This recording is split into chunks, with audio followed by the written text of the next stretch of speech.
নলবাৰীত পবিত্ৰ ঈদৰ দিনা ধৰ্ম ত্যাগ আৰু গ্ৰহণৰ লোকাভাকু ৰাহুল আমিনৰ। প্ৰথমে ইছলাম ধৰ্ম ত্যাগ কৰি হিন্দু ধৰ্ম গ্ৰহণ আৰু কিছু সময়ৰ পিছতে হিন্দু ধৰ্ম ত্যাগ কৰি ইছলাম ধৰ্ম গ্ৰহণ। ৰাতিপুৱা সমূহীয়া নামাজৰ সময়ত নলবাৰী হৰি মন্দিৰত প্ৰভু শ্ৰীকৃষ্ণ সেৱা আগবঢ়াই হিন্দু ধৰ্ম গ্ৰহণৰ পিছতে পুনৰ ইছলাম ধৰ্ম গ্ৰহণ ৰাহুলৰ। মানসিক বিকাৰগ্ৰস্ত আছিল নেকি ৰাহুল আমিন?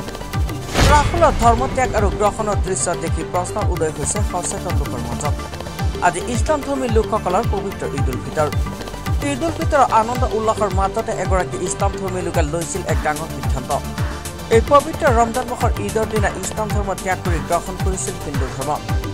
নলবাৰীৰ ৪৩ বছৰীয়া ৰাহুল আমিনে ইছলাম ধৰ্মৰ বিভিন্ন দিশত অসন্তুষ্টি প্ৰকাশ কৰি আজি পবিত্ৰ ঈদৰ দিনা নলবাৰী ঐতিহ্যমণ্ডিত শ্ৰী শ্ৰী হৰি মন্দিৰত ভগৱান শ্ৰীকৃষ্ণক সেৱা আগবঢ়াই হিন্দু ধৰ্ম গ্ৰহণ কৰিছিল।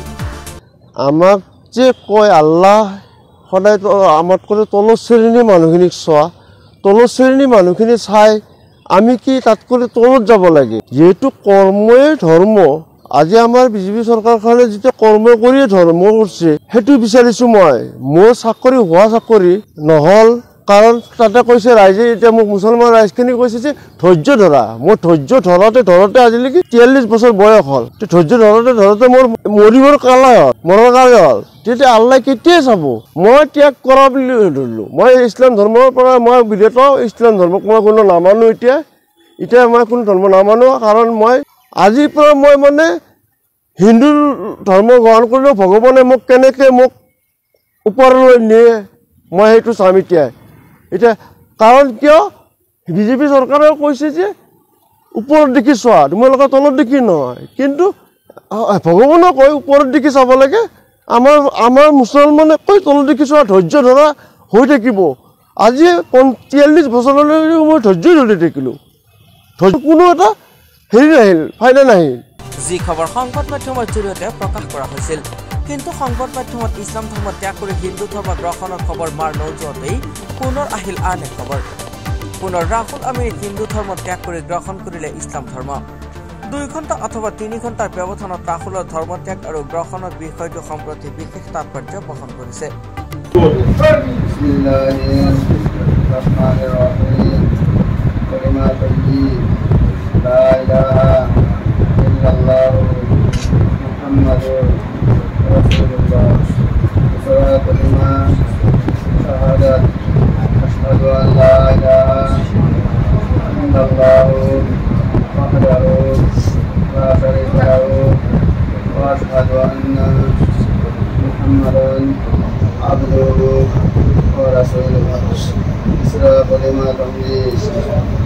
Subhanallahi walhamdulillahi wa la ilaha illallah Allahu akbar wa la hawla wa la quwwata illa billahil aliyyil azim.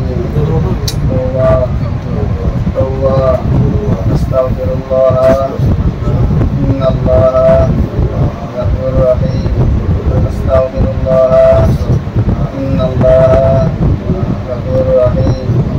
Astaghfirullahaladzim la ilaha illa huwal hayyul qayyum wa atubu ilaihi wa la hawla wa la quwwata illa billahil aliyyil azim.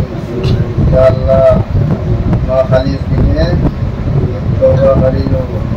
Ya Allah, memang aku Allah ma tauba karilu. Ya Allah, और गुनाह माफ कर दिया.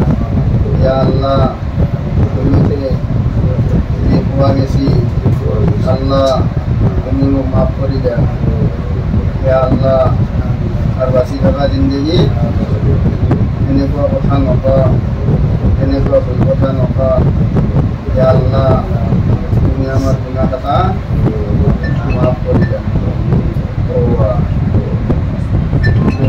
মই ৩ দিনৰ পৰা মই ঘৰত নাই, লাগি আছোঁ কাইছে তৰ্ক চলি আছে মোৰ ঘৰত। মোৰ এই ডক্টৰে দিয়া প্ৰেছক্ৰিপশ্যনৰ ঔষধ তাৰমানে লাগাত কৰি মই ওপৰত খাইছিলোঁ। খাই তাৰমানে ৰাতিপুৱাই কি কৰিছোঁ কি কৰা নাই মই বিবেকে কাম কৰা নাছিল। সেইটো মই সমাজক ভুল স্বীকাৰ কৰি মই মাফ কৰি দিয়ে যেন হিন্দু ধৰ্ম ধৰিম বুলি মানে এনেকুৱা এটা হেৰি কৰিছিলোঁ।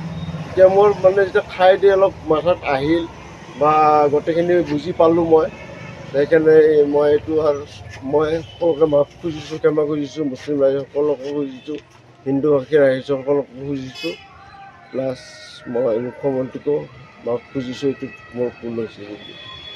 প্ৰকৃততে ৰাহুল আমিন মানসিক বিকাৰগ্ৰস্ত নেকি? এই লৈ প্ৰশ্ন উদয় হৈছে প্ৰতিগৰাকী সচেতন লোকৰ মনত। নলবাৰীৰ পৰা ভৱেশ কুমাৰ দাসৰ ৰিপৰ্ট, DF365।